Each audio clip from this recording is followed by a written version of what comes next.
All right, Eric, have you had any nausea since you were last with us? No. No? Any vomiting, diarrhea? No. No? Any changes in your appetite? No. No? And are you diabetic? No.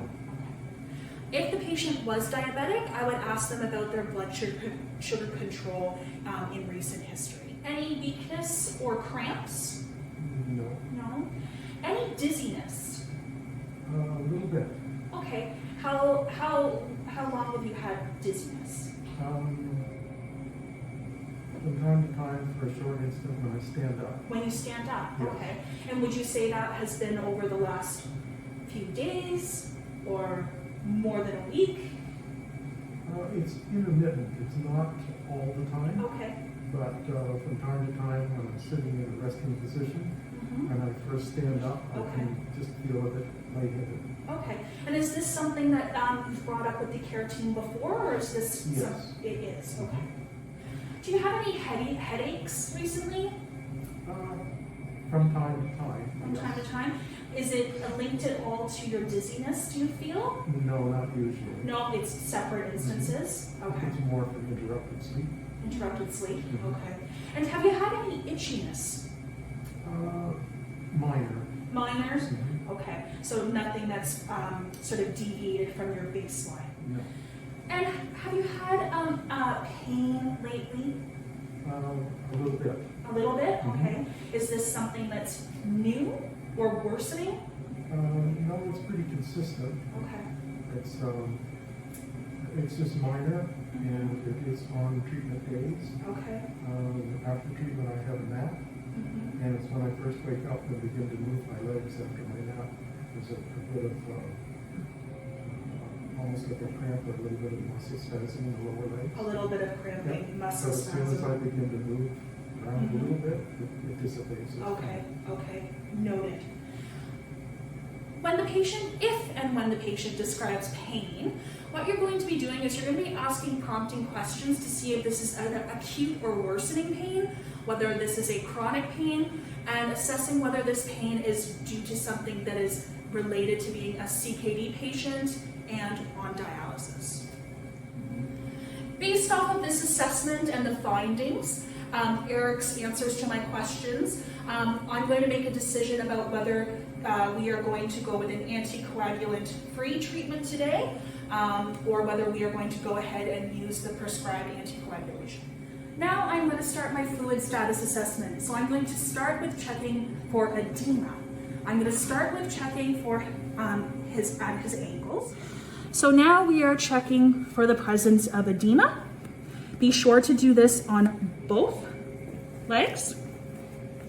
So you're going to take 2 fingers, press firmly on top of the chin, and you're going to hold down firmly for 10 seconds. And then you are going to note for 1, 2, 3, or 4 plus pitting edema. And you're going to do that on both legs.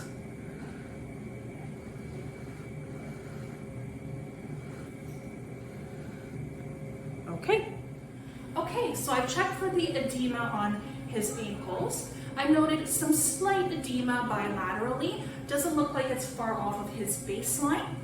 We're also going to observe to check and see if there's edema moving up the legs or to the truncal area or trunk zone. You can also check in their hands, their wrists. Also orbital edema. You can document that if it's noted. So we're also going to check for enlarged jugular veins. So Eric, I'm just going to get you to look at me and off to your right. And I'm just noting to see if there's any enlarged jugular vein. It doesn't look like there is. We're going to be sure to ask the patient if they've been experiencing any shortness of breath, any coughing, wheezing, anything that would indicate any fluid on the lungs. And then we are going to listen to his lung sounds. So Eric, have you had any shortness of breath recently? No. No? Any coughing, wheezing? No. Any bouts of pneumonia in your recent history? No. Okay, perfect. If you don't mind, Eric, I am going to auscultate your lungs. First thing that I am going to do is I'm just going to ask the patient to lean forward. And you're just going to take a deep breath in and out. in, out, in,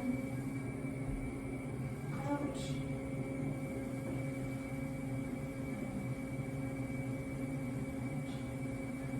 Okay, and if you just want to lean back, I'm also just going to listen to the front.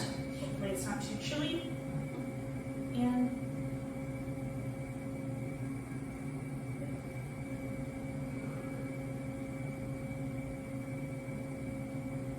Perfect, thank you very much. So during the course of the interview, I am making note of the patient's mentation. So I am observing whether they seem orientated to their surroundings, if there seems to be any type of confusion, thought process, clarity of speech, able to verbalize how he's feeling and answer my open-ended questions. I'm also taking note of his mood, and in the course of our conversation, it's okay to actually ask them, hey, how are you doing? How is your mood? So how have you been doing, Eric, lately? How's your mood been? It's been pretty good. It's been okay? Good. You're in good spirits? Yes. Wonderful. So now we are going to chart our pre-assessment findings. So we are going to start by going into the assessment screen. This is where we have our check boxes. This is where we are charting some of those objective things, like whether we have done our COVID-19 screening, that we've checked our patient identifiers, that we have asked the patient about falls and if they've had a fall recently. If they have had a fall recent, I would tick that off, and then I would make note of the described incident in a progress note as well. Eric has said he has not had falls. I am also going to say that the patient has had a role in his safety. I've asked if there's been any med changes. You're going to do check off all of the appropriate check boxes. This is your more objective data. It's associated with accreditation. And what we're going to do is we're going to go ahead and save that, making sure that I haven't missed anything.